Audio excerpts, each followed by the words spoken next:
Good evening, everybody. Happy Monday. This is Leah Ryan and Loft Manager Richard. Well, he will be with us shortly. We're from the Pioneer Racing Pigeon Club of Ontario and the Pioneer One Loft Race, and we are here with your Monday night family show where we talk anything and everything to do with pigeons, pigeon racing, pigeon health, one loft racing, you name it. We talk about it. I'm going to check to make sure that we are live on Facebook and YouTube, and I'm going to send it over to you, Ryan. Go ahead. Hey, good evening to all. Good evening, happy Monday. We've got, I think, our internet demons solved. We were testing, but before we get into that, hopefully the internet works. Ladies and gentlemen, thanks for tuning in.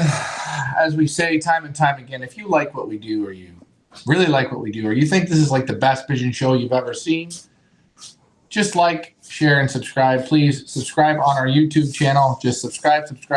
And if you are over the age of 50 and you do not know how to set up a YouTube account, please get your grandkids, somebody over there to set you up a YouTube account so you can subscribe. That's all you have to do. And if you subscribe, when I meet you, I'll buy you a beer or a coffee or a soda or some hard liquor or, hey, I'll just say hi to you. And that's that. Back to you, Leah. Let's say good evening to everybody. We are live on Facebook and on YouTube. I'm going to put everybody's hellos and good evenings up there. Reminder to everybody, the show works best when we are all interactive, so please do not be shy. If you have a question or a comment for Loft Manager Richard or Loft Manager Ryan, feel free to put it in the comments and we will do our best to get to it. Well, we'd like to start off with this evening first. Loft Manager Richard. You forgot. You have to do this. Leah's birthday is today. Oh. Happy birthday, Leah.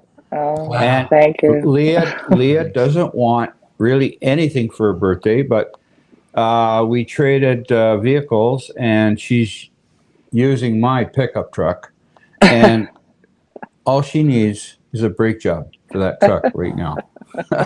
Happy birthday, Leah. Oh, thank you very much. Thank you very much. Thanks.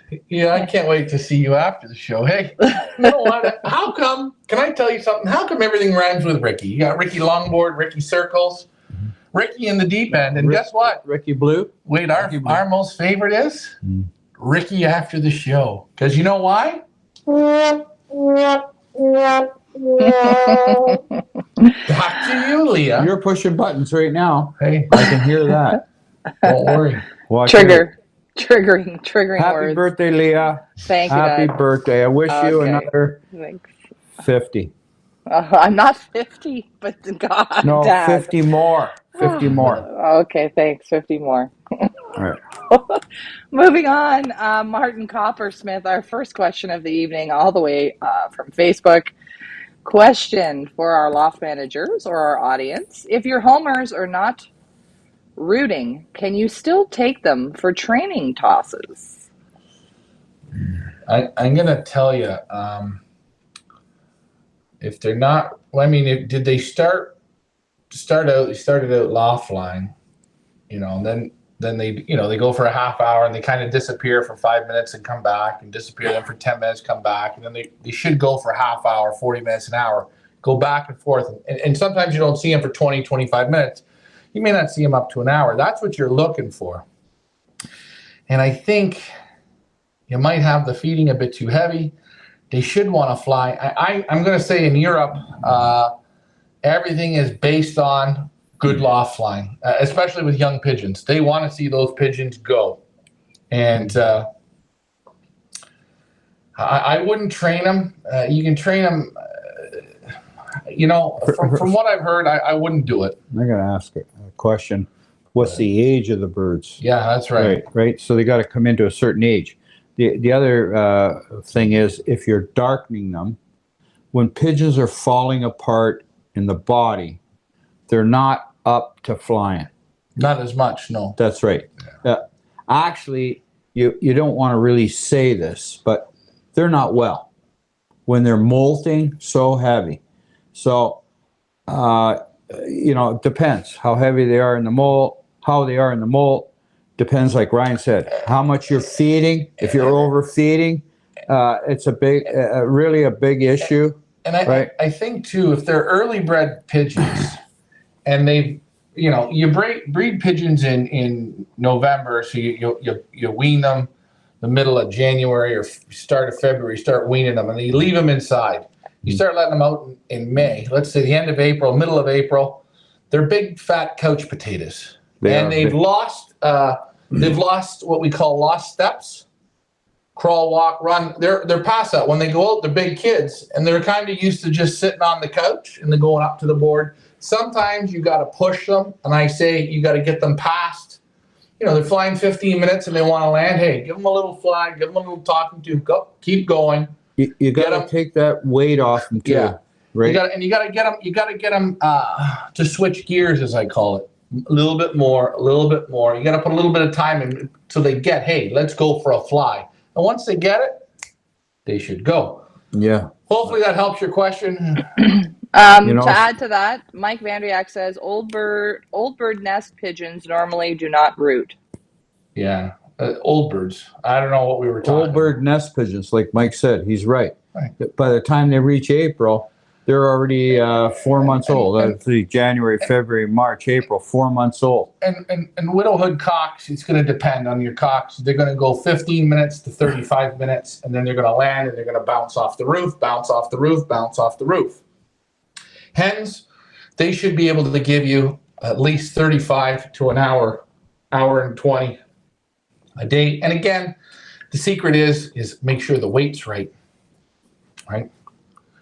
That's right. If and if your birds are healthy, they should go.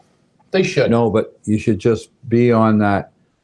Don't feel afraid to be cruel with feeding. Yeah. You know what I'm saying? A little tight. Yeah, be that little bit of tight. I throw down that. Yeah, maybe cruel is probably not the right word. Maybe that's just not like the right Ryan word, said, I guess. a little tight. Tight. I'm sorry to be so hurt your feelings, but when you walk out of the loft, there's some birds should be looking at you saying, they're way overfed probably, and that's it. Way overfed. Let's see what he has to say. He's going to come back. He's on it. Good question. That was a big question right off the hop. I wasn't ready for such a big question. That was a large question. Large one. Big Very one. Large. Jumbo. Back to you. I want to thank everybody for the birthday wishes. Yes, it is also Riley, my puppy's birthday today, too. There he is with one of his little birthday gifts, Mr. Riley. Looks a lot like you, Ricky. Looks a lot like you. He does look a lot like me. Birthday as well. So thank you guys very much for the birthday wishes. Henry asked, are all of your guys' birthdays in May? Yes, everybody except Big Nance. And that kind of explains a lot about the family dynamics. Sonic and household. What does explain a lot about the human, the human mechanism. My grandmother, she was in May. My dad was in May. This guy's in May. So what am I? Just a guy? Like this guy was in May. We got a lot. We're hopped up on birthday cake, man. We got a lot of May. ABC Loft, hello Hector, nice to see you on. Says happy birthday, Leah. Thank you very much. I just noticed that the 313 wasn't included in the address. The birds were sent to New York. Is that going to be a problem? No, it will not be a problem. No, I'll go to the hub. I'll go to the hub for you, Hector. Yeah, not to worry. We're on it. Thank you very much, Cavender Loft. Okay, let's see. What do we have here? Martin responding. Last year's birds, they are 2021s, fly for 15 minutes. I don't know. Like, you're talking hens or cocks if they're on the nest, yeah. You're not gonna, I think he was talking about young birds. 2021s. Last year's 2021. That's last year, right? Well, if your young birds are flying 15 minutes, I don't think you're getting very far down the road. Well, you're not in the firing range to fire, but I mean, I don't think you are. I mean, unless you're training, right?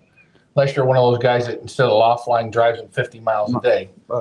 Let's talk. Last year, my young birds didn't fly that much either, and I guess the proof was in the pudding, so wasn't it? I don't know what to say. Mine flew real good. The Loft flew good, but I think again, it's there's a point there where they either decide they want to go or they don't, and if they say no, we're not going, we're gonna start this landing shit. You got to get them past the gears, and then they seem to go. Well, go on, Leah.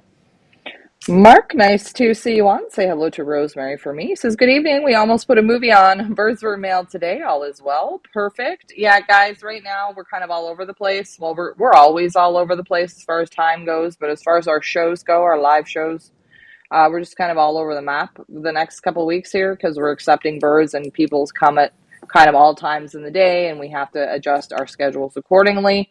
Once everybody, all the birds have arrived, we will be on a more regular, hold on a second, I have to cough, a regular live schedule, right, Ryan?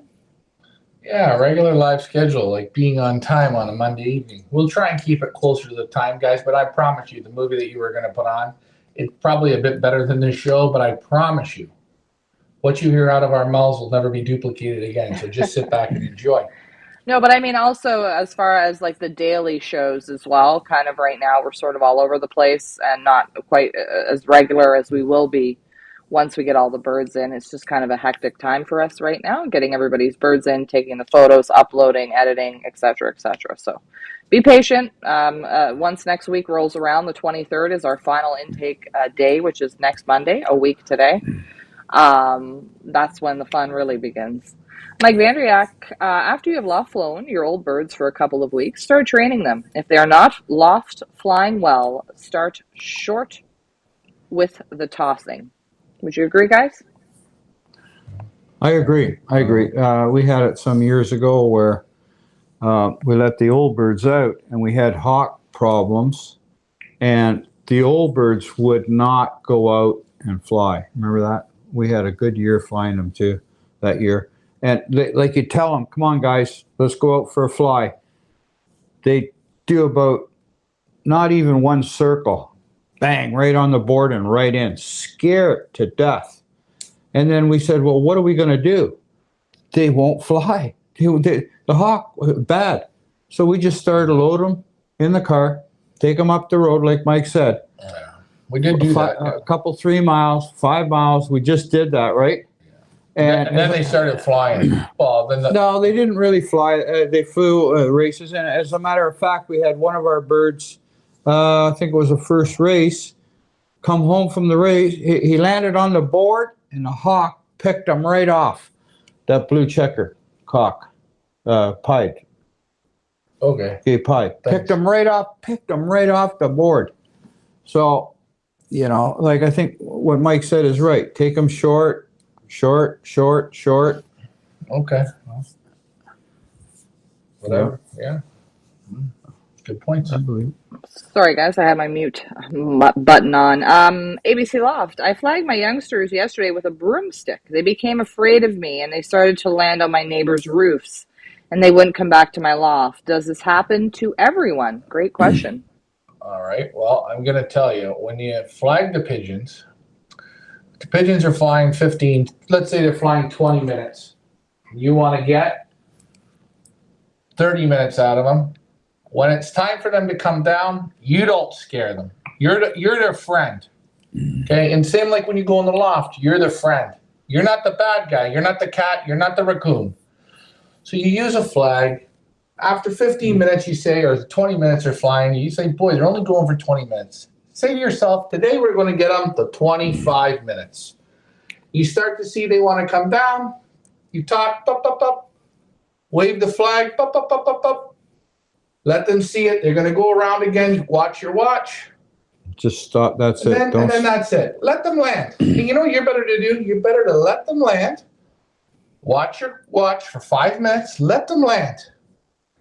Then say to them, come on, pop, pop, pop. Wave the flag off the roof. They'll go up again. Give you another 10 minutes. Remember, it's not you. It's the flag or it's the broom. But if it's you jumping at them and bouncing around and trying to scare them, what you're doing is you're taking it away. You're taking the trust. That's right. That's right. And you know what with pigeons, It's like with a dog. What happens when you hit a dog a few times and then you go to pet him with your hand? What does he do? Cowards. He goes Doesn't like trust this. you. He No goes like trust. this. Oh, you're not even going to hit him. You see it. I go to people's houses to say hi to the dog, Yeah. and you see, you go to put your hand up to pet him, the dog turns away. I already know. So you look at the owner and He's say, a dog beater. You know he's a dog So beater. you look at the guy and say, you're a dog beater. Well, I don't say that because could you imagine if you said that to them? No, you don't. And then they'd look at you and they'd swallow. But yeah, that's the truth. Yeah. You know what I do? You don't like any humor, though. So I'm going to tell you what I do. Serious. I get my stepladder and I go up on the neighbor's roof and sit with the flag. But hopefully the neighbor's not around. And remember, when you're going to flag pigeons, you don't flag pigeons from, let's say, they're loft flying for 15 minutes or 10 minutes. You don't flag them to 40. It doesn't work. You got to take them up and build the gears slowly. Is this for old birds? That's what I was talking about? Young birds. He said young birds. Young birds. Yeah. I know what you mean. You do some flagging, Ryan. Loft Manager Richard, do you flag? I don't remember if you flag or not. Well, what I have here is another tip, a secret. I use a pylon. That's what I use. And I take a pylon, I tell them, I say, like Ryan says, come on, let's go. Let's get up. And they look at me. I take the pylon and I throw it up. And I take the end of the pylon, that part, and I throw it up, and it twirls when it goes up. And I try to get the thing to land on my head. No, a lot of times it doesn't work. I know. But that gets them going. And then that's it. I shut it right down. Right. That's it. I do it once or twice and shut it down. And after that, when I let them out, I tell them, let's go, boys. And they go. And always have a sound for them to go up. Hey, come on, boys. You say the same thing when you want them to go up. You say, I say up, up, up, up, up. They know that sound effect. You can make any sound effect you want. Doesn't matter. As long as you're consistent, they start to know it. Anyways, you know what? As I say, when I let my birds out, I let them out. I tell them, come on, let's go out. And after I do a few times, they know. They know. They just go out, bang, they want to go. It's all slow. Like we say, watch the show as we do it with these young birds, and you'll see how we do it. And again, it's progress. It's just day by day by day. Okay, guys, a reminder, please, if you have questions, now is the time to put them in the comments. I think we're going to talk a little bit about poop now, everybody's favorite topic. If you're eating dinner, I do apologize. But before we get to Ryan's Poop Patrol, as long as you can hear me a little bit, Dad, then we're good. Right. Before we get to the Poop Patrol, just wanted to, I almost forgot, to show today's Pioneer Motivational Monday. The photo is supplied by Ant Bar Loft, also known as Troy Spencer. Today's Motivational Monday, it is not how good you are, it is how good you want to be. Hopefully that motivates you guys a little bit this week. Poop Patrol, Ryan? You did a little bit of scraping this morning and you wanted me to show some photos and we'll talk about it a little bit. Yeah, I think the photos on these birds, the droppings, I'm very impressed for new birds to come in. Again, with the superheat. Nice, small, tight little droppings today. And they're in the dark from about, let's say, 1:30 in the afternoon till that was 10 o'clock this morning. But quite impressed. Nice and no green puddles of slime, stuff like that. No smell in the loft. I've got a close to 60 some odd birds in there now. So I'm happy, but again, I'm not going to jump in joy and do backflips because you normally won't see the problems till about the second week. That's normally when you'll see it. But still very, very happy, very smart group of pigeons. They're really learning quick. They like to go out in the aviary. They come through the bobs now. The floor bobs, not the bobs for outside. I haven't got them on that yet. I mean, they get two options. You know what they always pick, right? Oh, I go through the bobs. But we'll get them onto that. And the second group that we're starting to take in here now for the second section, my second section, they got to go in the hallway today and look around while the other ones were out in the aviary. So going forward slowly, but going good. And the darkening, both lofts are being darkened, as you guys have seen throughout the last week. And that, would you say, is going well? Yeah. Yeah, this is where the little bit of that stress comes on, and I'll say for the first couple of days there, that heat wasn't the best. No. It's not ideal, but now we're back to regular temperatures. But yeah, they're starting to darken. You can see the small feathers. I mean, some of them have come darken or in the darkening mode already. You can tell. So just continuing on. Daniel Herman asking, when do you need to reapply the lime again? Great question. Well, Richard sprayed mine on. I'm actually liking how the spray went. Mhm. It coats it better than rolling it on. I found that. I'm gonna wait. I don't know. I might do it again. Again, everything is going to depend on how the health is on the birds too. If the birds just stay the way they're going and looking good and droppings are nice and tight, I don't think I might spray it at all again. I might just leave it. Again, it's one of those things is how you feel, right? You know, you start getting a whole pile of sickness, you get through that, spray it down again, and that's it. Or if the loft really starts getting wet, kick them out, spray it down again to dry it up. Try and eliminate. But right now, no, nowhere near it. So, for instance, how many times did you reapply the lime in the Pioneer loft last year, Ryan? I would say maybe twice. I mean, I'd Twice. have to go and take a look. If you look at the 200, 500 episodes we did, there were somewhere there in the start I did do it again, but I didn't. I think I didn't do it more than twice. Okay. Mike Vandriak's asking, does LMR have a hygrometer in his loft to measure relative humidity? That's We on have the that.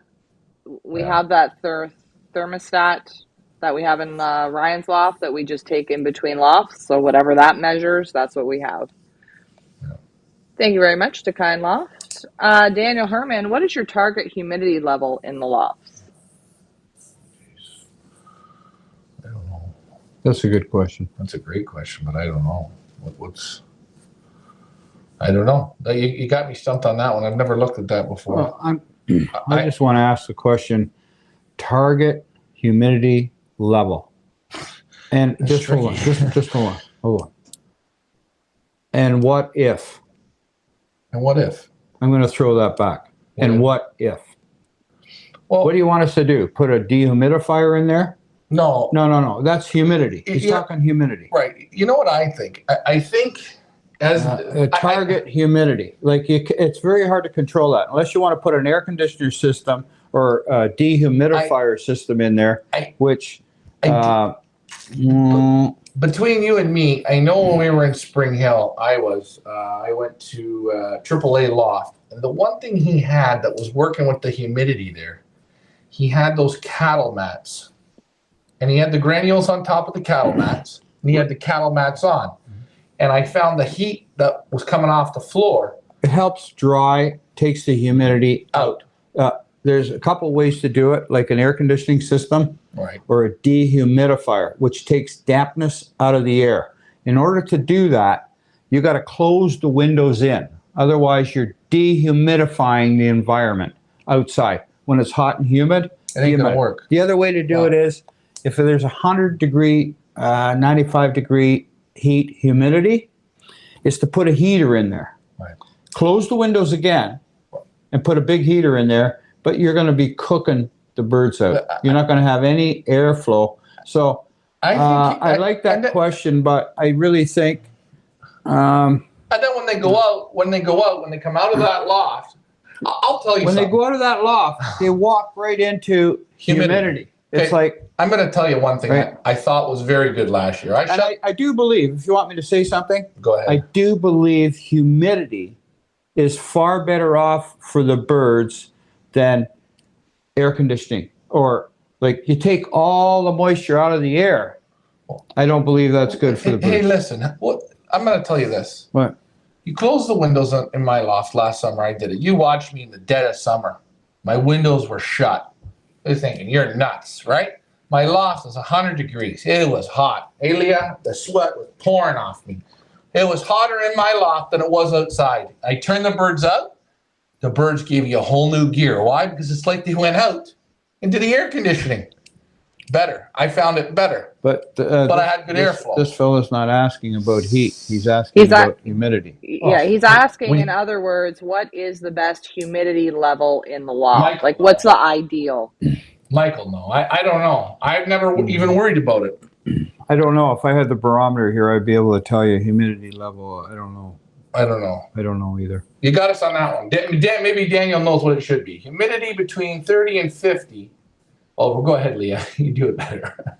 Oh, humidity between 30 and 50%. Heat and ventilation controls humidity. Okay. Right. I don't know. I don't worry about it. Ventilation is a big thing. Yeah. You got humidity. If you don't have ventilation in there, you're sticking into, you're sitting like in a steam bath. So you got to keep that air moving. The air's moving. You know, I think when you get in a situation where you got high humidity in the loft, if you don't have the right airflow, you're going to have problems with, respiratory problems. Yeah. You know. But and again, I am definitely 101%. I will never put an exhaust fan in a loft. That's a big, if I could hit the X, I wouldn't do it. Why? You don't like it? No, exhaust fan's no good. Every loft I was, not one had an exhaust fan. Didn't matter. No exhaust fan. It changes the loft not in the right way. The loft has to naturally breathe. An exhaust fan, it's not breathing properly. That's what they say. You're just drawing like... You're not supposed to. So your loft's supposed to breathe without an exhaust fan. But hey. Antonio says, do you know Frank Lenore from Quebec? Nope, never heard of him. Hi, Anybody in the audience? If you do, let us know. Oh, not Lenore. Sorry. Lepore. Lepore. Frank Lepore, Quebec. No. Maybe we know, but we don't know.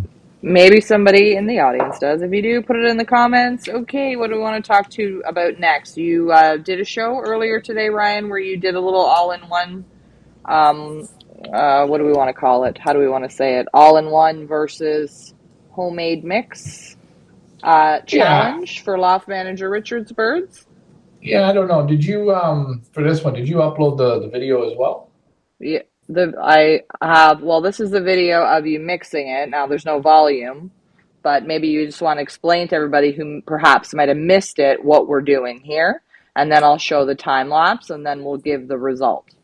All right, so I'm using basically just a teaspoon, which you'd use for a tea, and that is in a one cup measuring cup. I got 31 nice spoons of that in there. Now they say on this product 31. They say 1 spoon per pigeon. So you have, I think, about 60, 65 pigeons in there. Mm-hmm. So I gave them on that one. I give them 31 scoops. Mm-hmm. Of what product like is this? That's the all-in-one grit. All-in-one grit from Versalaga. Yeah. Okay, so 31 teaspoons of that. And then what did you do? Now what are we going to see? Oh, there we go. And then I took 2 types of grit. I took a seaweed grit from Versalaga, and the seaweed grit, I put 5 spoons in the dish. You'll see. Put 5 spoons in there, a seaweed grit. And then I did 5. Let's make sure it's 5. Oh, 6. There you go. I told you I wasn't a good counter. And I should do 6 here. Let's see. 6 of the redstone grit. And I put that in, and I hit it about with maybe 3 to 5 spoons of salt, and that's the kosher salt. That's the ocean salt. Ocean salt, yeah, it's the good stuff. It's not the thin stuff. It's like rock salt. Better. It's chunkier. That's right. And I put that in there. You'll see. Let's count it out roughly. There, 3 of those, and we're gonna put it in the loft. We see how it. I put 2 feeders out, and if you have the time lapse, we can show how that went down. Yeah, okay. Let me just get the time lapse up here. Here is the time lapse. So this is Ryan putting both trays. The tray closest to the camera is Ryan's mix, right, Ryan? No. Or is it all in one? the all-in-one's closest to us, and the other mix, my mix, was at the back tray, and we left it there. I would say I left it there for about 4 hours.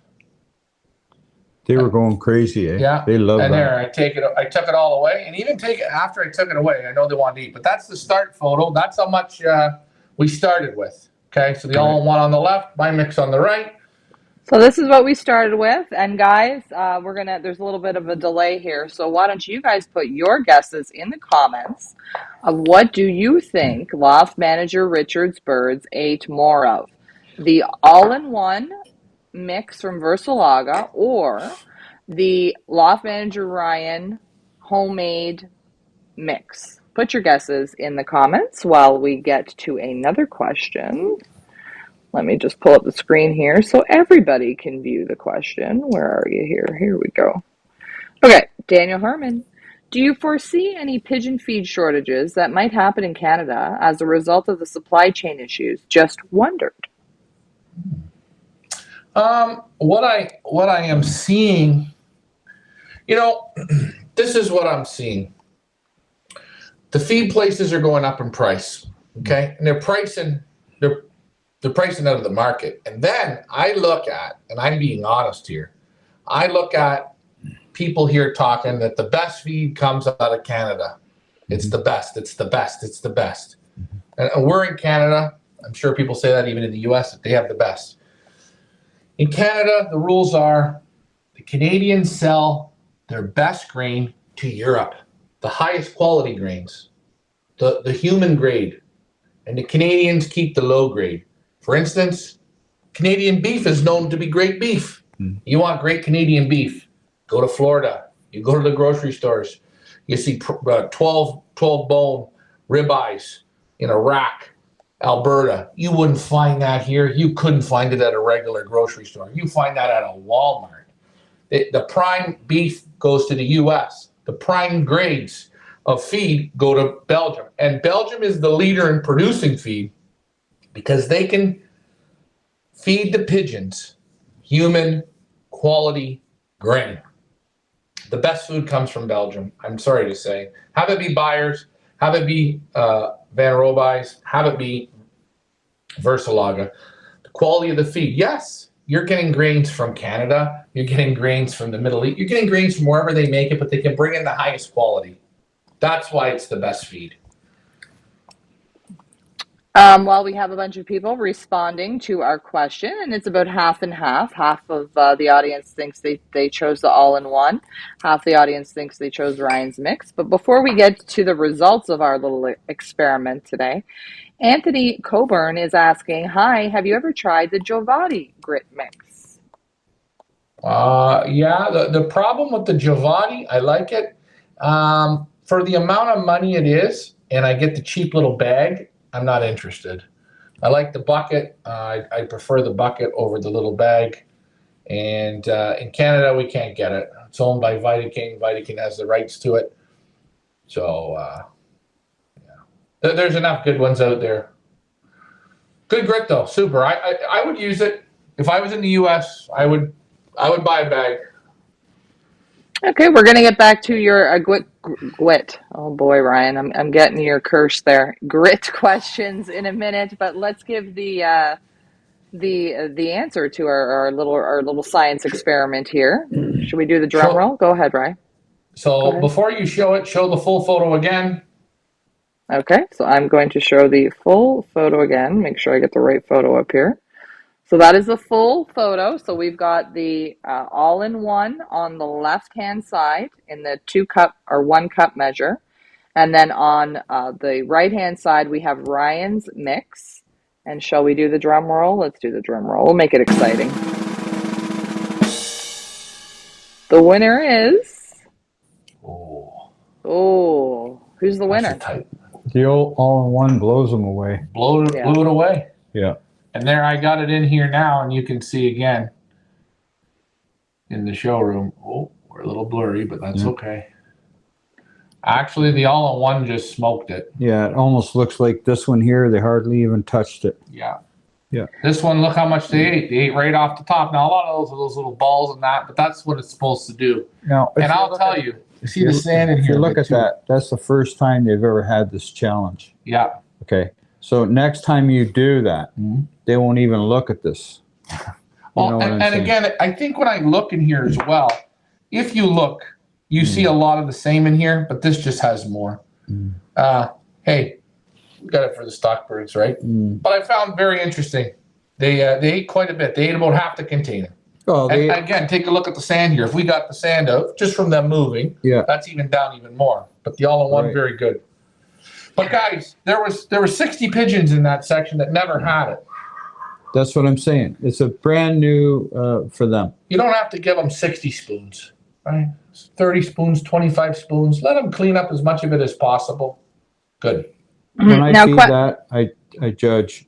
When I putting it down, I judge what they like. That's it. And I watch. I judge it. Right. So, question for you about. Oops, sorry guys. Question for you guys about the grit. As they get used to it, is grit something that they have to get used to? Is it an acquired taste? As they get older or get more familiar with it, will you find that they will eat more? Well, I find that all in one. Once they get on it, I give it 3 times a week. Yeah, you can literally almost go every other day with it. Yeah. Getting back to some grit and feed questions here. And guys, if you like that little experiment and would like us to maybe do some more little types of experiments like that, let us know in the comments. We're happy to do it. I think it's nice if we can utilize the pigeons in our One Loft race to learn from them and do these sort of little experiments and learn from each other. But let us know in the comments if you like it, and we will continue to bring it to you. Neil Gonzalez says Buyers is not selling corn alone. They keep the corn for their own mixes. And Antonio says you guys are feeding the birds very well. Nothing but the best feeds. Well, we're certainly trying our best, Antonio. The Kind Loft says I mix everything there into one mix, plus mineral powder and smashed up pick stones and hemp seed. Yep, good. That's good. Just a few more guesses here. Mike Vandriak says Belgium mixes use only non-GMO grain. Canadian mixes use GMO grain. Well, Belgian mixes are the best. Troy says mine had all in one at my loft. Go ahead, Dad. I'm just going through the comments here. If I can say something, I know of person here that's been in the grain business for ages, family, over 200 years. And they were telling me that all the wheat, for example, in Canada gets shipped to China and Asia. Right. Right? It all gets shipped there. So, and we're left with they get the best sweepings. That's right. That's where they make their money. So well, I hate to get off track here, and we're certainly not going to. But just look at the example of fuel, like our gas. We've got the highest natural resources, whatever you want to talk about it. Meanwhile, we got gas shortages because of Russia. I cannot quite figure that out because we get rid of all of our natural resources to other countries, and then we got nothing. Anyway. Hey, get a load of this one. When I was in Belgium, I was at Van Roby's, and Tom, the owner, right, sat down, we had lunch, and I started telling him about the hemp seed that we get. And his eyes, okay, they opened, man. He says to me, could you put me in touch with your hemp? He says, maybe they can supply us with more hemp, live hemp, right? You could see, I gave him the info, right, of where to go to get this. Because they can bring it in and they want to give the pigeons the best. And I'm telling you, you see their crib maze. The expense that these people put into these feeds is second to none. And I know you can go and you can take, for instance, you can take the Versalaga Mutine mix. I tried it once before. I called up Morris there. I gave them the mix. You know what I got? Well, we don't have this. We don't have that. We can substitute this, substitute that, blah, blah, blah, blah, blah. You want to know what I found out? Are you ready? The bag of Versalaga they were selling, Versalaga was selling, was cheaper by $20 than the Moors. And the quality of the grain at the Moors was no good. And they couldn't even make the mix. Let me say my word for those Moor people. Nice try. Keep it up. I'll say it. They're just damn lazy business people. Period. Done. Finish. Damn lazy. That's it. Moving on. That's it. Hector says, ABC Loft, have you noticed the birds only eat certain items in the all-in-one grit? Yeah, they're going to eat more. The best way is once you start giving it regularly, you'll know how much to give because you keep looking because it's expensive and you want it cleaned up. So you got to say, hey, look at it. Today was the first day I gave them that, right? Mm-hmm. They did pretty good on it, but I didn't need to give them that much. I could have gave them half of that. You know what I'm saying? And you start so they get to clean everything up. Pigeons love it fresh. I tell you time and time again, fresh is key. Pigeons are like humans. Yes. Okay. I don't want to give you an example. Fresh bread. They like it fresh. And tomorrow we're gonna weigh some sod. We're gonna cut some chunks of sod out. We're gonna weigh them. Weigh them in my loft. For my loft, I'm gonna weigh them in your loft, and we're gonna give them to the pigeons. And we'll see for next week's show how they do with the sod top. Tops of the sods, Ricky. Go ahead. You're dying to laugh. Let one go, bud. Where are you going to get the sod from? You're going to go down here to the golf course tonight and take it off the golf greens? I want some off the golf greens. I can do that. You can? Ricky 7, out we go. We are not recommending anybody go to a golf course and rip up the grass from the golf course. We're not recommending that, guys. Well, Heather Green says you gotta have big like this to do it, but I'll do it. Go ahead. Heather Green says we use the Versalaga Columbine seaweed grit when we have it, and we mix red grit with it. Mike Vandria, Canada has the third highest oil reserves in the world. Good job.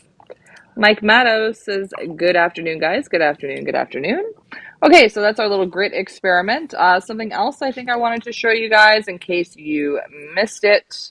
Wanted to show a neat little way that Loft Manager Richard and Loft Manager Ryan give the pigeons a bath without using bath pans. So, Ryan, why don't we just explain what we're seeing here? Yeah, we just got you see the garden hose, and we got the mister there. We just turned the mister on to the right amount of mist so it's not going in the loft. Just have it run so it's just like it's rain, just light rain, just drizzle. And the pigeons can go out, and you see where the sun is, they can kind of get away from it so they can dry off, they can go in it, they can move around. But what's so good about this way is they're not drinking. It's going off them onto the grass, and it's done. Well, if I can make another comment. Mm-hmm. Nice thing what you see here is the birds coming out, getting a mist, and they're going, you can see it, going back in the loft. They're coming back out, getting a mist, and going back in the loft. You can see that. Okay, that is breaking. It's breaking. It's training, and they don't even know it. I'm going back in the loft. I'm coming back out of the loft. Now I'm going back in the loft. You could see that. So that's all part of training. Sure. I had my young birds out the other day on the board, and a transport went by and had his Jake brake on, the engine brake. All my young birds are sitting out on the board. The guy went by and had his Jake on. They all ran in the chute. They never heard the sound. They never heard that sound. Next thing you know, they're all back out. So that's all part of this is part of helping to break as well. Yep. You know what I mean? Yeah. Hey, this is something that I just observed. You know what I'm saying? Right. Before we get to Anthony's question, I just wanted to get to the kind says great idea. Yeah, we do like the misting idea. I'm going to get back to the questions here. Anthony asks over on YouTube, how long should the birds loft fly every day to compete at 250 miles? 250 miles. But now, are you talking old birds or? Once he gets them out to 200, he's going to 250 miles. They loft fly for half an hour to maybe an hour, maybe 40 minutes an hour. That's it. Yeah. Once a day, a good loft fly, like you say, half hour to 40 minutes. And once you've got them up to that distance, they put on enough road miles where, they've been on the wing already now for 4 hours. Loft fly them a couple times a week, you race, the birds come home Saturday, leave them in Sunday. Loft fly on Monday, they should fly pretty good. Tuesday, they'll fly better. Wednesday, they'll fly better. Thursday, take them for no loft fly or a loft fly in the morning, and then in the afternoon, just a 20 miler stretch out. Let them rest. And leave them in Thursday. Leave them in Thursday evening. Don't let them out Friday. And back you go. Antonio says, have you ever used chicken feed, like scratch feeds for your birds? Pigeons love it, don't they? Yeah, I'm mixing a layer of pellets, right? Yeah, but we've gotten some crap. The scratch feed is, I believe it's more of a crumble, and they don't get into it as a crumble. No, the cracked corn and stuff. Scratch. I think he's talking about cracked corn. Yeah. Oh. They like that. Yeah, they like that. And what's nice about the cracked corn is you get that good flour with it. Yeah.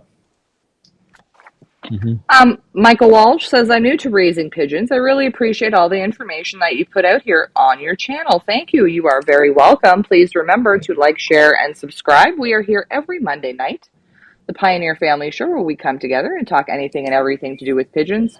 Ryan and Loft Manager Richard are also live at least 2 to 3 times a day. It's going to be at least 2 to 3 times a day starting next week with our Pioneer 1 Loft race, where you can see both loft managers and how they work the birds all season long to prepare them for 8, with a possible 9, fun-filled weeks of racing alongside the Pioneer Combine. Next up, David Tracy. When I was working, we sold bentonite clay, volcanic clay, mined in Wyoming, and they loved it. Mm-hmm. Yeah. Hey, if you're by the ocean, go to the ocean and when the tide's out, scrape that stuff up. It'll smell like fish. Put it out in the sun in a tray and dry it, then give it to your pigeons and watch what they do. They love it. They love it. Troy says, some pigeons will drink water off the wire. I've seen it, even snow. Yep. Okay, good talk on that one, guys. All right, we're going to move on. We wanted to, before we get to the Loft Manager show and tell of the evening, where both loft managers pick a bird in each of their lofts that we showcase once a week, and maybe talk a little bit about it so you guys can get familiar with our participants. Before we get to that, we did want to give a big thank you to Nick and Mandy Scar, who came, let me get the photo up here, look at that, came all the way down to the Pioneer Village to drop off their participants. There we've got Mandy with her flying bitch. Boy, the name is going to, Speedy Mama. You got it.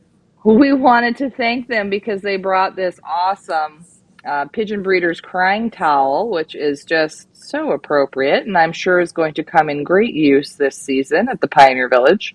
Ryan, I know you've got a special little spot for it, and you wanted to give a thank you as well. Yeah, I thought it was very nice for Jim, Judy, Mandy, and Nick. They came down, they supported our race again. Awesome. Nice to see that Jim has got his grandkids involved. Go ahead. And I have to say that crying towel is perfect. If you can read, I can't read it from here, but it is 100% what people cry about. In pigeons. It's like, I hate to say it, but my birds don't fly over abandoned gravel pits. Like, oh my God. You know what I'm saying? Or the trees were too tall on the route. I know. So if you read some of those, it's 100%. This is perfect. And we could actually sell some of these towels. Well, you know what? I'm going to make them and give them away when we go to the UK or wherever we go to do events. Throw some of those out. Just read some of them there. I don't know. Leah, I can't see from here, but Leah, you're younger than all of us. Can you read some of those? Oh, not according to Dad, I'm not. Hold on a second. Can I see it? So the one in the top left-hand corner says the clock stopped. Then it's out of condition. Birds wouldn't trap. Judge threw out the best bird. Overfly. Too old. I mean, we can add so many more to that. Solar flares, tricky hills, Solar flares, yeah. hawks. Too many prizes. Oh, Too late in the day. we're flying on Saturday. But we're flying on Saturday. 5-day holdover. I mean, we could just go on and on. We'll have to come up with our own Pioneer crying towel. Where we'll Cheer Squad Captain Tracy. Let's start a list of the Pioneer crying that we're going to do.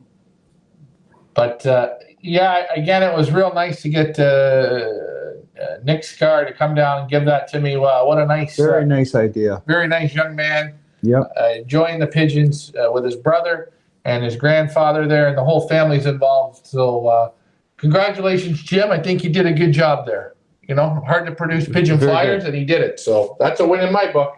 Round of applause for Jim McGinnis. Tracy says we're going to need a really big towel. Absolutely. A huge one. One of those big, like, pool towels, the huge ones. Or beach towel. Beach towel. Beach towel. Okay, we're going to get on to the Loft Manager show and tell. Before we do that, hold on. Antonio Rodriguez charcoal is very good for birds, too, in all the grits. Super. And again, you're going to see this week, you're going to see sulfur come into the mix. Charcoal is great. You know, even when you have a fire, if you burn wood, the ashes, you'll see the birds will go under. If you burn some hardwood, they'll be out there. We got the fire pit there, and the birds picking the ash. Picking the ash. You know, give the birds something. Try it. Give them some coffee grinds. Hey, give them some of this. Give them some of that. You see, the pigeons will go to it. Well, you're talking about greens. I went out to my stock birds this morning. Go ahead. Out in the large fly pen. Let her go. Excuse me. I took a whole head of lettuce. Oh, you see, you should have told me, so we could have done that. We could have done. Well, we'll do it the next time. I'm talking, it was a solid head of lettuce. Yeah, I've seen it. Excuse me, not this, some crap you buy in the store, you know, it's like a sponge lettuce. This thing was solid, believe it or not. If I threw it at you and it hit you in the head, you thought you got hit by a friggin' a hard ball. And I threw the whole thing, just the whole thing. I didn't even split it. Yeah, I see I what just you did. dropped it in the fly pen. They were like wolves. Went out a few hours later. There was absolutely nothing left. And here's a fun thing. I was with Derek Walsh. And Derek Walsh said to me, he says, Ryan, you can go and buy all these bottles from all these pigeon stores. He says it's great. It's got 10% or 15% of what you need in it. Right. And all the rest is filler. He says, what I like to do is, and he's honest, I go down to the grocery store or the fruit market, and I buy the vegetables that are cheap. The cheapest ones. But they're hard. Yeah. They're fresh. He says, I take it home, I blend the shit out of it, right? I make it small, blend onions, kale,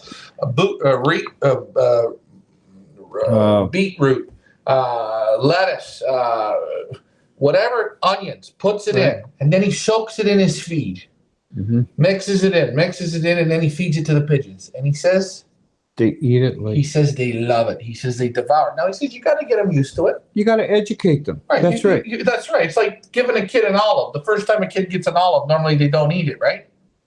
Normally? Come on. You know what I'm saying. Back to you, Leah. Henry says the Loft Manager that loses the race has to wear the towel around the neck. Well, I'm glad you said around the neck and not around the waist, Henry. Good job. Oh. Okay, we're going to do Loft Manager show and tell. So who wants to go first, and what are we showing? Hey, you know what we'll do? Bring both birds in, Ricky. Give me the blue, and you hold the checker. And you grab them now. We'll segue into this. Me and Leah will talk about it. Thank you, Ricky. They're in the basket out there. Thank you.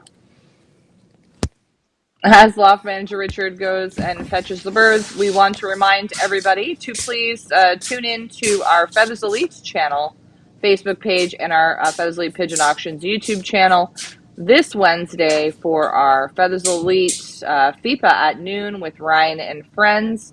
Who are we going to have this week? Our good friend, Serge Van Elsecker, all the way from Belgium, will be joining us this Wednesday for an hour of his time that he's going to spend with you guys to answer your questions.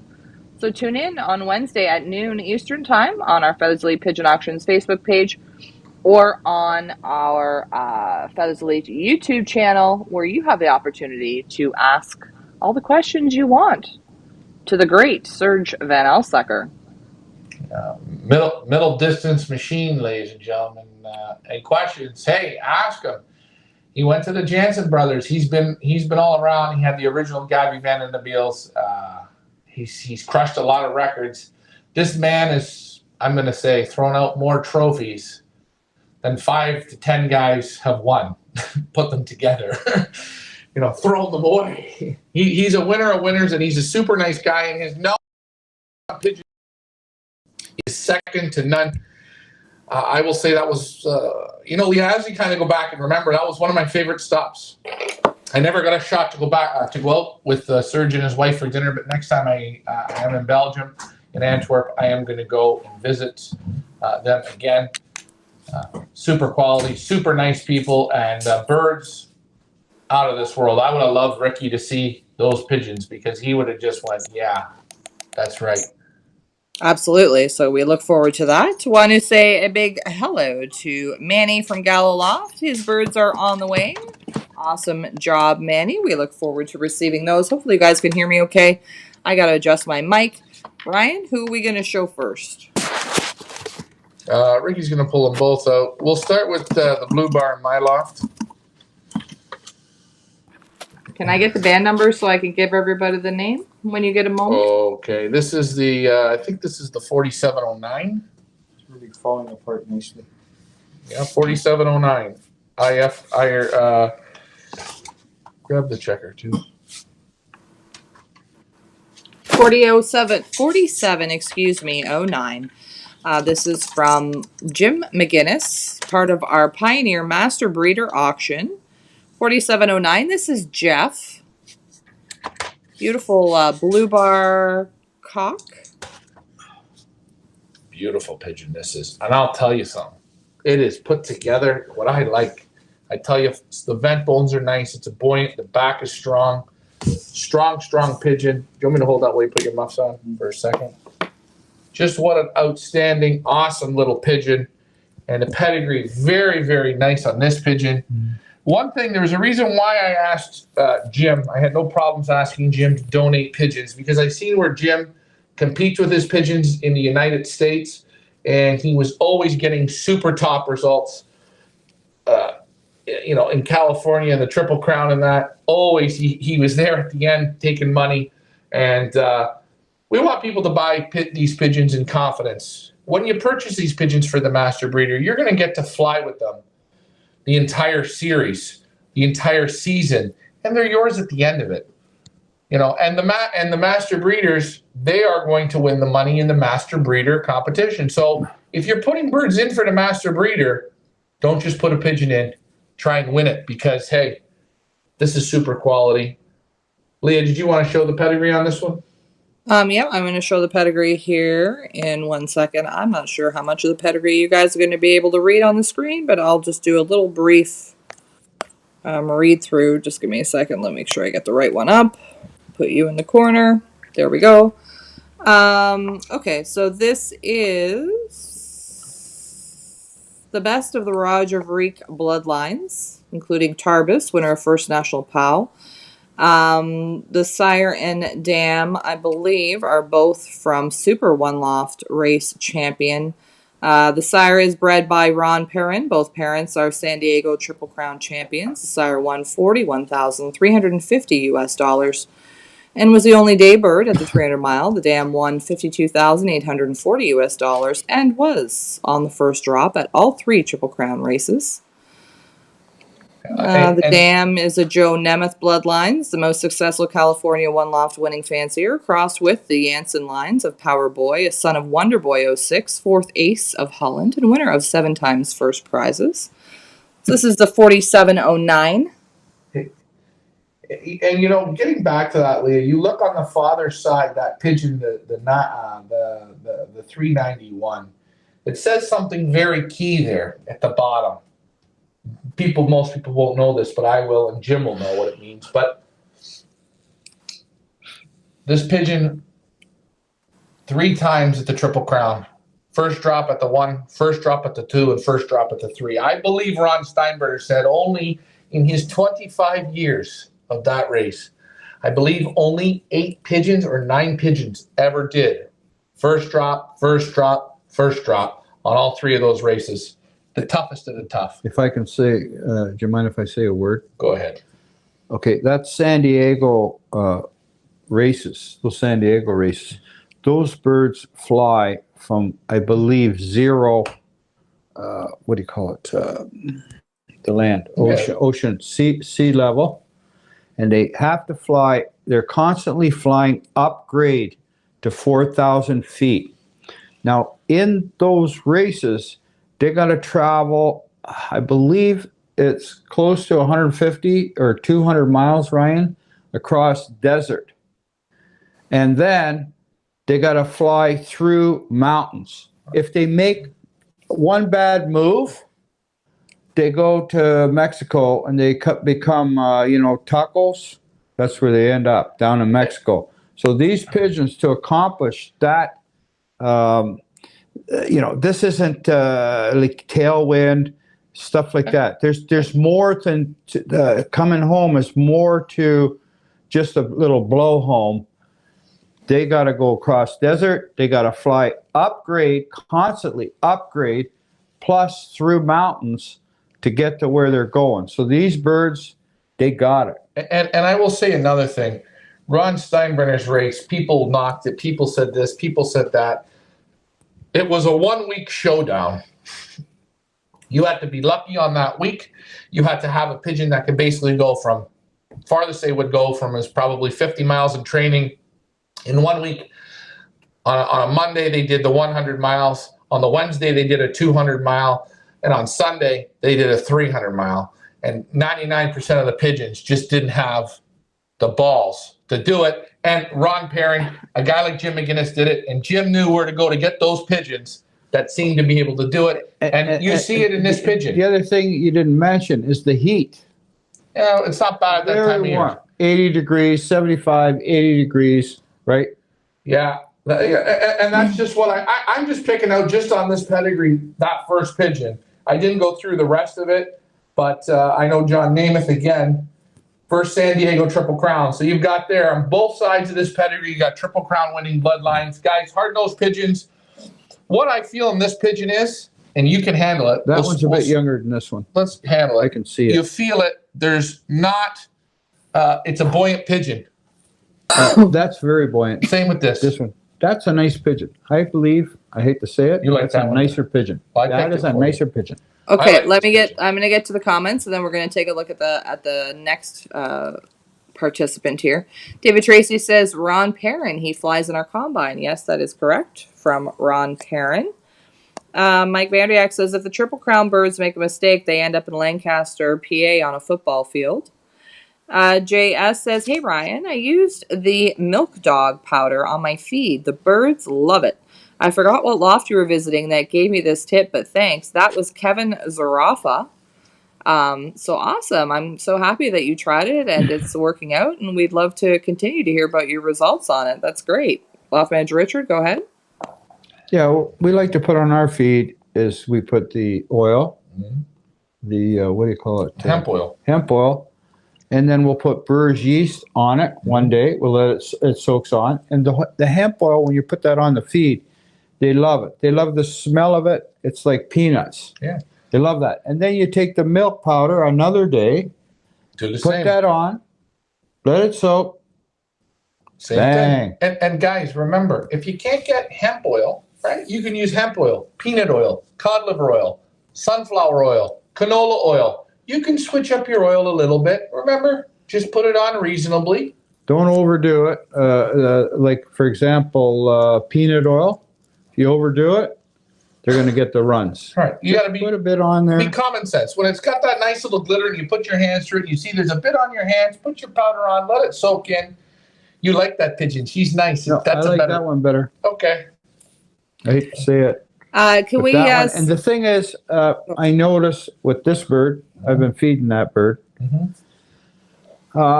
In the when I lighten them, which would be their breakfast, Right. around 12:30, and then I give them a bit of feed, breakfast feed, a chance to eat, and then in the afternoon, let's say 6:30, 7 o'clock, close to evening, a couple hours, an hour and a half before evening dark, another feeding, and no, they can eat all they want in the morning and all they want in the afternoon. They come in both times and eat. Yeah. Notice the crop on that feed, that bird. Quarter That crop. bird's quarter crop. Yeah. Between a quarter and a third of crop. Doesn't overeat. Do you get what I'm saying? Sure. It knows what it needs. And yours is the same. Yours is less than a quarter. Right. And you feel it here. They're all loose feathers, eh? The bird's just falling apart. Yeah. Both pigeons very nicely. I actually think this one's a bit younger than that one. It's younger. So too. Yeah. And this one's kicked one flight. It's on its second, just to start. Yours hasn't kicked any. Hasn't kicked a flight. So let's read the band number of the one that you have in your hands now that is in Loft Manager Richard's loft or your loft? No, this one's in Richard's loft. It's 40. That's mine there. 4742. So 4742, this is Eric, again, from Jim McGinnis. This is Super One Loft winning bloodlines, especially at the San Diego Triple Crown. Perhaps the hardest test for One Loft birds, 100 mile, 200 mile, and 300 mile, all in 6 days. The 300 mile is across the desert and finishing with a 5,000-foot mountain range just before home. The sire was a big money winner for us at the 300 mile San Diego Triple Crown. This is a father-daughter mating here, folks. The sire is Roger Varique, a money winner at the San Diego Triple Crown and a direct son of our very best Roger Varique breeding pair. They have produced many money winners in One Loft races. What do you guys got to say about this beauty? Can I say something? Yeah, go ahead. I'm just going to add something that I forgot to add. But when these birds are crossing across that kind of mileage in desert, you get a side wind, headwind, they're flying in, they fly through sand. It's almost like getting sand blasted.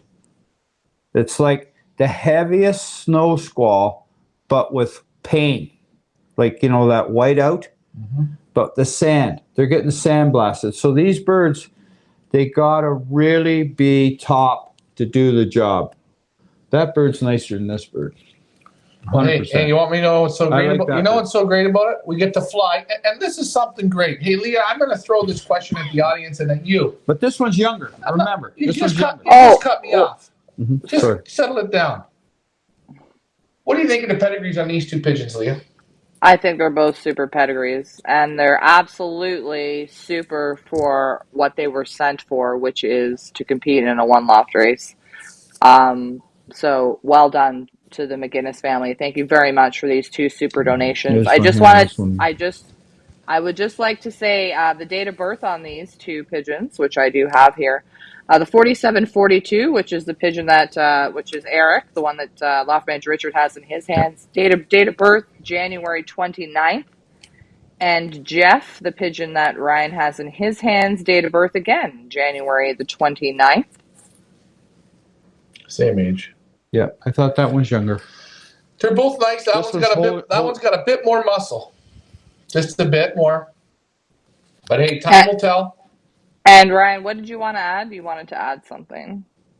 Oh, well, I wanted to add exactly when sending pigeons. That's off of super stuff. This is off of super stuff and what it has to do. And talking to Jim said to me, Ryan, your race is a lot like this Triple Crown. There's a lot of mileage that these birds have to do. They got to have that rump to keep going. And that's what you have right here. No guarantees, guys, but hey, the bloodlines on these two pigeons are meant to do the work, the heavy work. And I know one thing, both of these pigeons, Ron Steinbrenner was not a heavy work on the pigeons. That means train. But when he turned the key to go, the natural pigeons had to do it. And these ones have it. They should do very well here.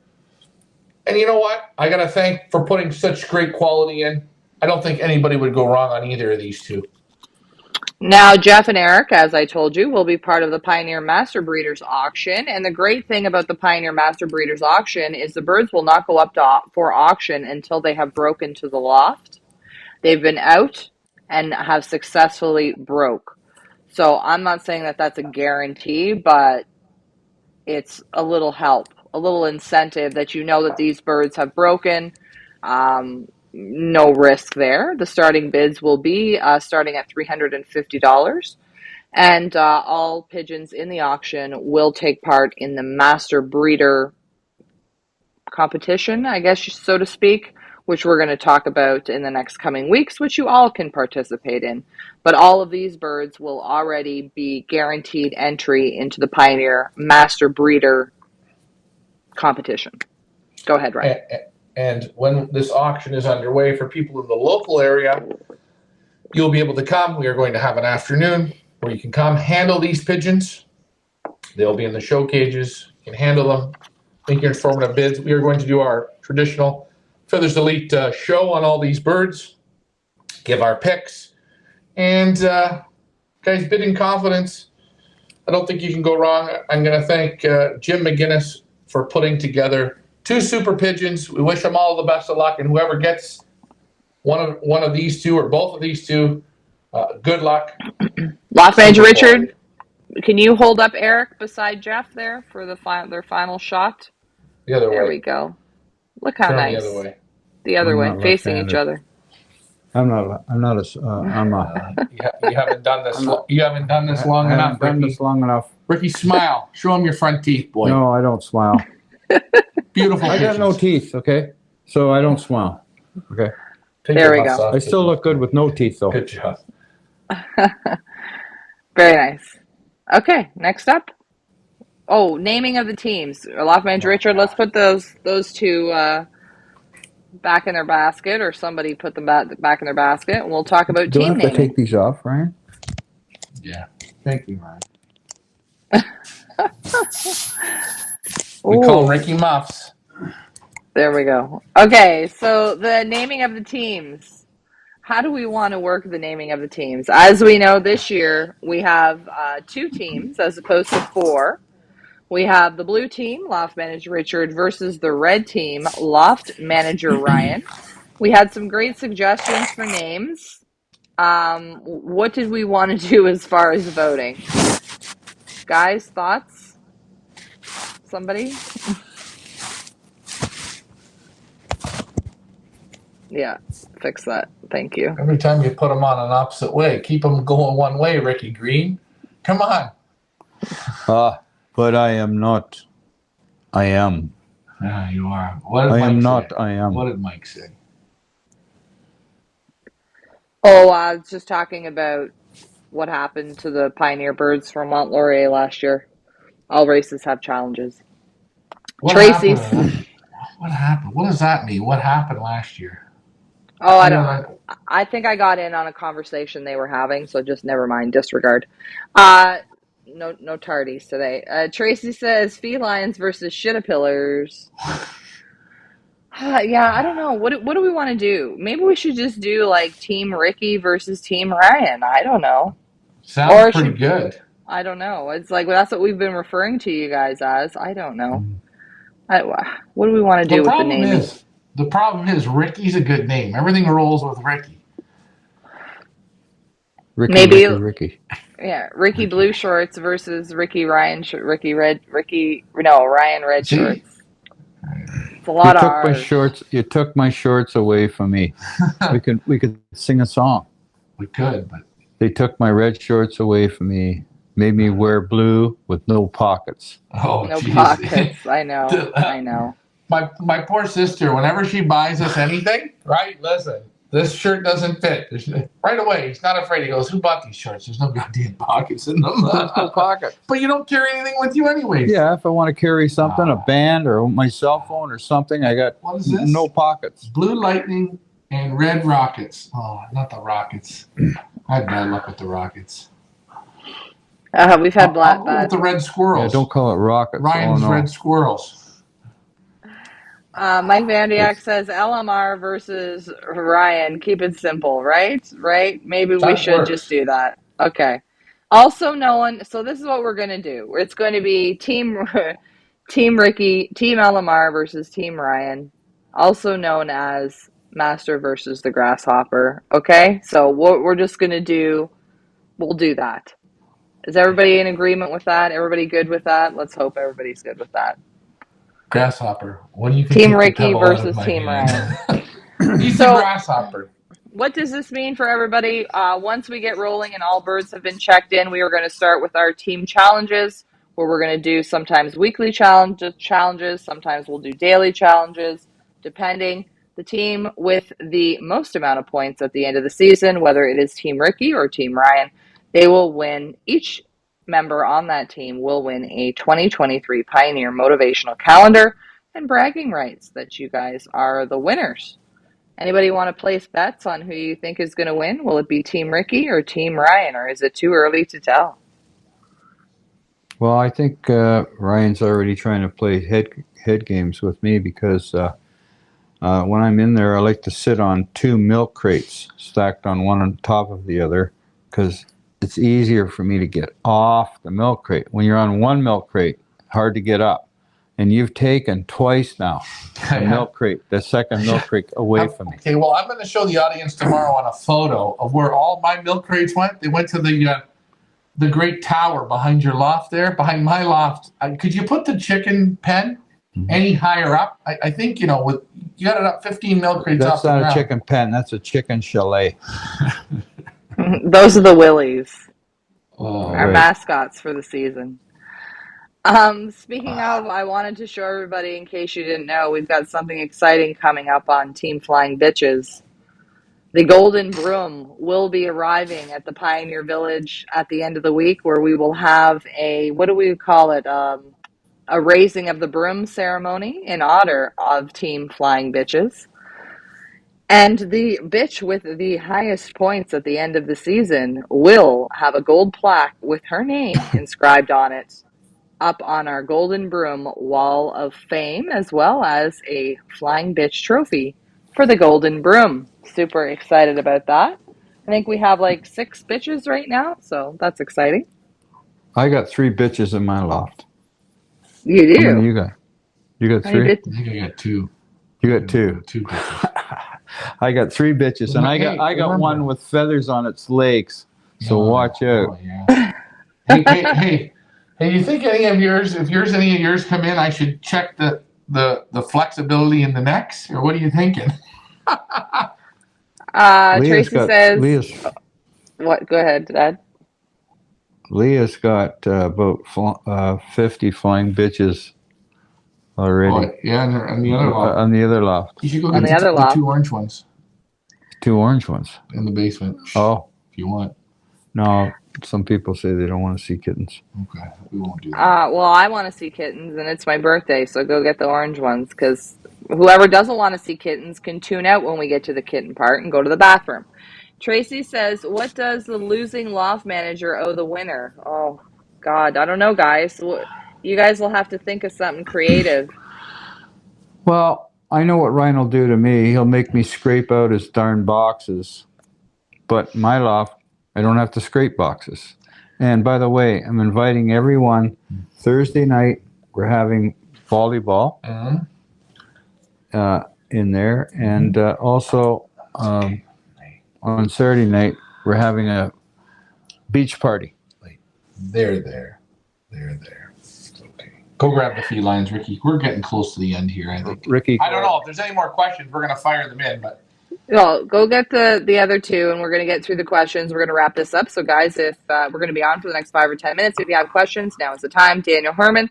I like that Ryan's birds will be easy to catch in the boxes, but I also like that Ricky's birds get to fly around inside the loft a lot more. So, yes, that is one definite difference between the 2 lofts that you're going to see. Ryan's is more contained. Loft manager Richard is more open, but as Ryan, I think you said, your loft, you set it up so the loft becomes a place of rest. Right now you see them in the loft a lot because we're not at the point where we can let them out. And Ryan, maybe you want to just explain that. Yeah. Once the birds start going out, this is how me and him work the same way. How you work? Well, how I work, you follow how I work. That's fine. You got to learn from someone. When our birds go out, mine go out in the morning. They'll go out at 5:30 in the morning. Those youngsters are going to go out. They'll be out all day, all their 8 hours. So they'll be out at 6 in the morning or 5:30 in the morning, and I'll bring them in at 1. But that's their time out in the big world, out to play on the roof, out to go on the grass, out to sit in a tree, out to go for a fly, and they start to build the gears. That's what I do. Then when they come in, we have dinner, kids, good night, go back into the dark and go to sleep. Rest, because tomorrow we do it again. Now when we race, I did it last year, I darken the sections down again during the day when they're not out. Let them sit, let them be calm, let them rest. But Richard's loft, I've went in there when his windows are shut, right, and the darkening is on, even if he wants to do it. Your birds just lay on the sand, they lay on the perches, and they're sleeping. Both box perches and those perches are the same. And another thing, I don't like to go into a loft when the pigeons are in sleep mode. So once we get into race mode, if you come over and want to see the pigeons, you got to come when I'm either feeding or flying them or this. But when they're in the loft sleeping, just leave them alone. Don't go in and wake them up and bother them and make them move around. Rest is key. When I go to the beach, I always like to lay on the sand. Just lay there and relax. With the sun on me, relax. That's it. Perfect. And you're the same way. These birds when are you the let same your way. birds out, you like open hole when you let them out. You know what the true meaning of loft flying is? What? Exactly what my birds are doing. Yeah, you're doing. They don't have to go out. They loft fly in the loft. I don't even wave a flag. You are a flag. Tracy says, will you have to separate the hens and the cocks at a certain point in the LMR loft? No, I won't do that. I believe in puppy love. Yeah. I believe when you separate, if you're in your puppy love, and this is the teenage stage, that love is so strong. And once you separate them from puppy love, they get confused. It's not good. Yeah, that's what I believe. They love their puppy love. And if mine are old enough, I'll separate. If they're not, they're not. We've got some older ones that we'll see. And again, it's something you just play by ear and you see. I'm going to probably more than likely separate mine for at least the last 3 races. But that's to be seen, right? You have to again, we can't read it in a book, right? We have to feel it and see what's going on. Hey, maybe I have all cockbirds. I don't have to separate nothing. I don't know, you know? JS says, Ryan, have you ever shown your personal loft? If you have, I missed it. I would love to see it. I really enjoy you guys. The channel is so informative. Guys, what are your thoughts on showing your own personal lofts? Not interested. Own personal loft. I don't know. We're not really interested. Yeah, you know what? It's you show somebody your loft, and we're putting our energies into the one loft. We're putting energies into the auction, into some jobs here that we do with the pigeons and our pigeon business that we do. We don't have the time for our own birds to put the same energies in. You can't do everything. I think you're totally wrong with what you're saying right there. Okay, well, what do you think? I put my birds, my stock birds, my widowhood cocks, I'm going to be flying this year. Right. My young birds, right? They all get my own. They get all my energy. Each one gets my energy. Can I ask you a question? All my birds are just. It's like a guy says, hold on. I didn't have the energy to do that. I was selling my house. You know what? I don't do that. Can I ask you a question? Right. Do you feel like taking we're on here all the time. Do you feel like taking people into your private stuff? I mean, we show everything else. I don't need to. I'm not interested. I'm really not.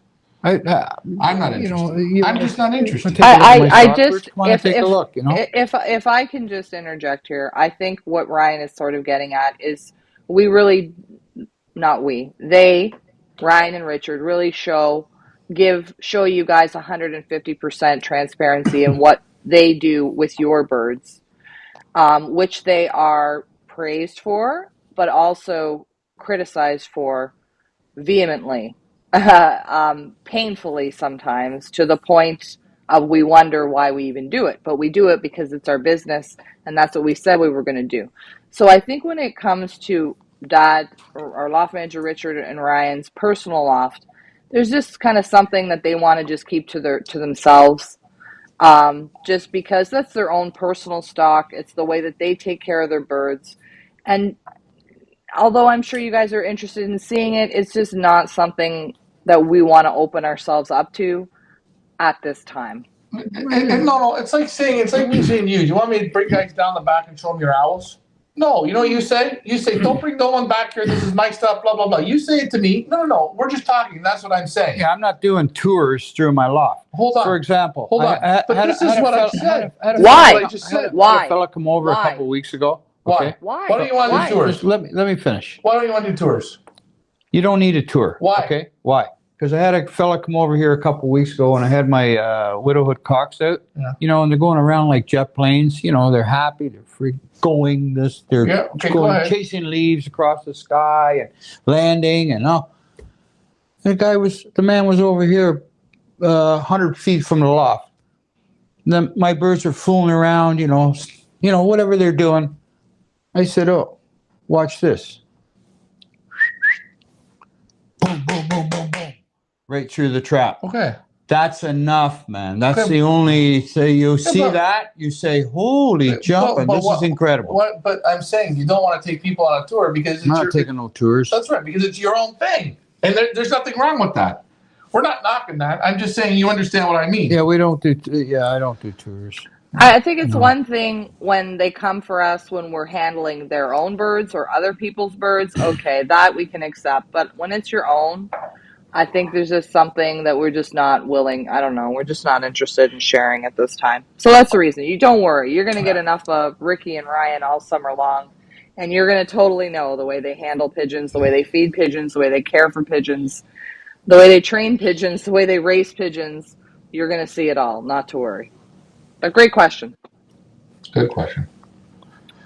Okay, what else? Did we have to talk about anything else, or is that it? Maybe we want to explain what's going to happen this week before we wrap it up, where you're going on Wednesday, how that's going to work, etc. So after the Feathers Elite show, the Nooner, with Serge Van Elsecker, Leah, and myself, I'm going to head to the U.S. I'm going to start to pick up the birds that are there. So birds that show up tomorrow, maybe in the afternoon, they're going to get picked up Wednesday afternoon. I will pick them up. I'm going to organize everything. I'm going to get the food into them, the water into them, and you guys are going to see it because I got nothing to do. I'm going to do the lives just like you've seen in the, here we are in the showroom as I do the photos. I'm going to take my photo box. I'm going to work on that, get that project up and going to get the photos done. So when we come back into Canada with all the pigeons, they can go directly into the loft, divide it up, Richard and myself, and we keep going. So we're going to have shows, I'm going to have a feeding show. We're not going to have shows here at the loft because I'm not going to make Ricky take a camera. You guys will have shows with me. Yeah, I mean, we might be able to do it with Loft Manager Richard. I got to see how the week goes. If I got to get my stuff done, we'll see how it goes. Anyway, stay tuned. We're still going to be doing lives. You're going to see it all. Not to worry. Loft Manager Richard, go ahead. Yeah. All I want to say is really appreciate people putting birds on my side. They're going to be happy and whatever. And as we look at the loft, from here to the loft, we got Ryan's loft on the right, my loft's on the left. I just want you folks to train yourselves to always be looking left. Always looking left. So everything's always to the left. Because if you have to swing to the right, it's going to be very seldom. Do you want to know what's so? Do you want me to tell you what's so great? You know what's so great for them? After that first drop comes, they can just look to the left because my birds will be all on the first drop. But hey, that's okay. And that's what makes this so fun, guys. You are part of it. If you've divided up your teams, great. If you went with one, I know there's some guys. One guy put 10 in yours, I'm fine with that. Some guys put all with me. I'm fine with that. Guys, split up your teams, have some fun, and just enjoy it. You see two different ways, a little bit of the same ways, but two different ways. Am I going to be able to give any discounts? No. Like 5%, 10%? No. Red light sale? No. Mike Vandriak says, Neil and I will be at the Pioneer at noon on Wednesday. Is that a conflict? Wednesday. Wow. You'll be Oh, gone. No. I'll be on the show at noon. And I can't keep. We're not going to be late. That show is going to run on at noon. So But if Mike wants to come and you're doing the show, is that going to be all right?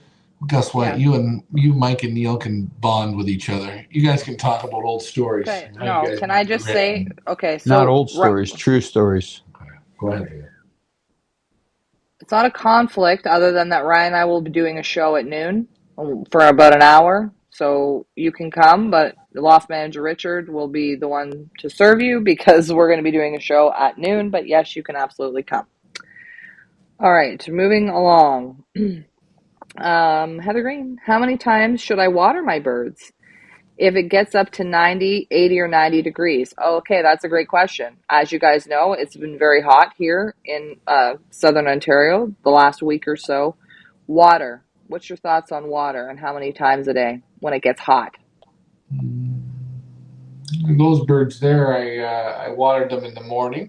I watered them at 6:30 in the morning till 7:30. I let them out in the aviary, took the waters away, let them go into the aviary. They all came out in the aviary. Then I put a simulation of on the transporter how they would drink. I put a drinker out there. I gave them a drink for maybe at 10 or 11 o'clock. I gave them a drink for half an hour. Let them all come, put their heads through, have a little drink, take that away. Got them in at 1:30, fed them, gave them water. Took the water away about an hour after that. And then just, maybe an hour before dark, I put the water back in. Give them another half hour to have a drink. 2-3 times a day is good. 4 times is okay. You can leave the water with them if you want, but with the one loft birds, I don't like leaving water. Once they start going out on the landing board and they're going out, I like to always leave a drinker on the landing board right by the chute. Good point. I don't take the water away from them because once you do that, they start looking for the bird bath or they start looking for the eave trough. Once they hit something like a bird bath or an eave trough, like I don't know where you are. If you got a neighbor with an eave trough, they go over there, they hit it once. Or a pond. They're finished. Or a pond, yeah. But if they always know if they're out, sometimes birds, if they're out and they have their drinker right by the hole, they love it. They know where it is. If you don't put the drinker by the hole, you keep the drinker inside. Some of them aren't smart enough to say, I got to go inside to get a drink. You know what I mean? So I do that for them. I think another thing what Richard's saying is if you're locking them out, you want to lock them out for 2, 3, 4 hours, make sure the water is out right in front of the hole for them. So they can go have a drink when they want. So they're not looking for water. They say, oh, that's where the water is. That's where the water is. That's where the water is. And then eventually what happens is they totally forget looking for water. And they do their loft flight. Then you have the drinker inside. When they're done, their hour and a half, call them in. They come in and they have their drink. Bing, bang, boom. Right. Right? Yeah, I think that's good. When you let them out, make sure you got water on the board. I think it's good. If you're leaving them out. Go ahead. Mo says, Ricky, when will you start using the secret feed? The secret feed? The secret feed. What is this secret feed we're talking about? What are you talking about? I think Mo's trying to push me into a corner. Mo, there's no secret to my feeding. As you can see, my birds are so healthy and happy. Famous last words. You mean secret feed like on Thursdays they're going to be getting everything bagels? They're going to get everything bagels on Thursday. I'm going to try and do that. Well, I do that. Everything bagels. You're going to do that with the race birds? Yeah. Okay. Oh, yeah. I'm going to sit there on the milk crates and they're going to get it on the sand, Jason Mihalik and Dan Gregoric are asking about their birds. Check in. Yeah, everything's good. Don't worry. It will be tomorrow morning when they're going to see their check-ins on the camera. Actually, I was debating. I'm going to check them in this evening here because I wanted to go out in the lofts, both lofts, just to listen to hear how the birds are sounding. If anybody's got any hiccups or respiratory. So far, I'm going to comment. I haven't heard any respiratory at all in my section. I had one. You had one? I had one. I vaccinated and yellow dropped it, but I got to go out there tonight. Do you mind if I go in yours and listen? If you don't want me to, I won't. I just figure the show will be on, but if you don't want, I won't. You can go at your own time and take the camera, but I don't want you to put the lights on and screw it all up. I think we should let Ryan go in there and take a listen if he's going to listen in yours and his. Dad, I think we should just if you want, you're welcome to come in, and you can actually take a video of me darkening them, closing the shutters and everything. Okay, so we'll talk about that after the show here, because I'm going to take a little break, and then I'm going to put it together to get everybody's done. Okay, so I didn't know that was the plan. So for Jason Mihalik and for Cam Ventroba and Dan Gregoric, and who else? I feel like they're. Oh no, we did Tracy's. We did Tracy. Yeah, we did Tracy's already. So we've got 3 that we're going to check in. Ryan's going to check in this evening. So stay tuned for that live over on Facebook. What time would that be, Ryan? Just so everybody kind of has an idea. I gotta have a shower and just have something to eat. I'll you guys will know. I'll give you a dingley when I'm going on. Okay. Rita is asking, when is the deadline for entering, Ryan? Thanks. The final date for intake is. 25th. Okay, if I could just. Next Monday, so a week today, whatever date that is. Is that the 23rd? I thought that was the 23rd, guys. Oh, shit. Maybe it is the 25th. I better look, because I don't even know myself. Yeah, you're right. It was the 23rd. The 23rd. I was telling people the 25th, 23rd, 25th. That's it. No more after that. The 23rd, next Monday, is the last day for intake. Next Monday, also known as Victoria Day. It's a long weekend, the May 2-4 long weekend here in Canada. So the holiday Monday is the final day. Troy says, Alamar's Loft Club Med looking fantastic. Great. Thanks for letting us know, Troy. Guys, if you are in the area or you are dropping birds off, or perhaps you're in the Southern Ontario or Greater Toronto area, and you're interested in just coming down to the Pioneer Village and checking out the loft and meeting loft manager Ryan and Richard and seeing the birds, if you're interested in pigeons and pigeon racing, we have an open door policy. Please just let us know before you come down, and you're more than welcome to come down to the village and see the pigeons and talk with the loft managers. Just give us a call ahead of time or a text, 416-990-0187. But these pigeons are everybody's pigeons, right, Ryan? That's right. That's how the show works. We're all a team. We're all in this together. We all got to keep positive so it turns out to be good. Remember, when you're positive, positive things happen. And the only thing with negative is it puts you in a bad mood, brings you down, and your pigeons feel it. And we don't want them to be negative. We want them to be positive. Everything I see looks positive and good right now. Hey, pigeons are like a roller coaster. We're good today. Be a little off tomorrow. Good again. Up, down, up, down. So be patient. This wasn't built in a day. So we're right now at the baby steps. We still got a hell of a lot of track to cover. Mm-hmm. JS says, I'm new to racing. I had tippler pigeons growing up. What a waste of feed once I discovered homing pigeons. How would I go about shipping my birds to you all?